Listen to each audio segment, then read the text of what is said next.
Hello guys, welcome to back to my channel. Today in this video we will see how to reset, delete, master delete everything on Vodafone VFD 700. So basically friends, before you do that, make sure you turn off your phone. As you see, turn off the phone. So put it this way, volume up is red, power is yellow, and volume down is blue. So in this case all you have to do is volume up and the power button at the same time. Volume up, power button same time. When you see the options appear, we'll wait and see.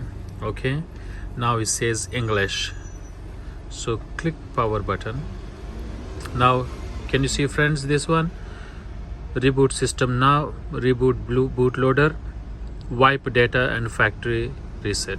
With the help of volume down button, make sure with the help of volume down button you will go to 1 2 3 4. Okay, now you see wipe data and factory reset. Click power button. Doop.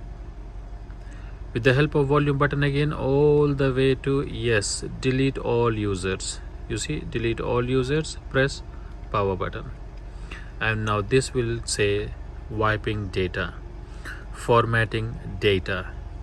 So that's all my friend. I think this is all sorted now. I will just say once you finish that thing, you have to click reboot system now, press and hold, press the power button, and that's it, your phone is rebooting now. Thank you for watching my videos, hope you like it. Please do subscribe and comment and like button. Thank you.